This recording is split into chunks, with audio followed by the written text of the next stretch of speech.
চলো নেক্সট পার্টটা সন্ধেবেলা চায়ের কাপ দিয়ে স্টার্ট করা যাক। তো হোমস্টের তরফ থেকে সন্ধেবেলা আমাদেরকে স্ন্যাক্স দিয়ে দিয়েছিল চা আর সাথে পেঁয়াজি। তো আমরা সেটাই সবাই মিলে বসে এনজয় করলাম।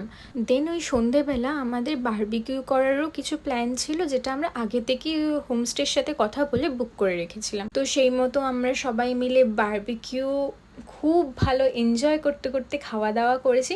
আর বারবিকিউর সাথে সাথে আরও একটা এনজয়মেন্ট আছে, সেটা হচ্ছে এইটা দেখো, পাগলের মতো নাচছে এরা দুটোতে মিলে। আমরা সবাই এনজয় করেছি, বাট এরা দুজন বেশি এনজয় করেছে।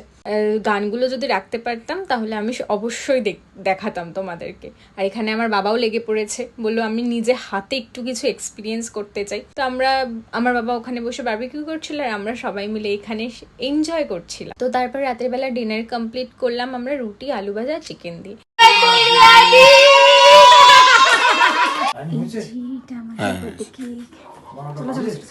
ইয়েস, 12টা বেজে গেছে।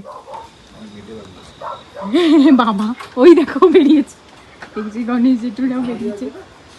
তো ডিনার করার পর সবাই যে যার মতো ঘুমোতে চলে গেছিলো, কিন্তু ঘুমোনোর জন্য ঘুমোতে যায়নি, সবাই ওয়েট করছিল 12টা বাজার জন্য। হ্যাঁ, তো 2 তারিখ ছিল, মানে রাত 12টার পরেই ছিল আমার রিয়াদির বার্থডে। তো সেই জন্য আমরা সবাই জেগেছিলাম, অপেক্ষা করছিলাম কখন রাত 12টা বাজবে। তো আমরা পাহাড়ে সেভাবে কিছুই অ্যারেঞ্জমেন্ট করতে পারিনি তার জন্য, শুধু অমরদা মানে আমার রিয়াদির হাজব্যান্ড, সে তার জন্য একটা ছোট্ট কেক সারপ্রাইজ করতে চেয়েছিল। তো সেইটুকুই অ্যারেঞ্জমেন্ট করা গেছিল ওই পাহাড়ে। তো ওইটা দিয়েই রিয়াদিকে এইভাবে আমরা সবাই মিলে সারপ্রাইজ করেছিলাম, স্পেশালি অমরদা সারপ্রাইজ দিয়েছিল।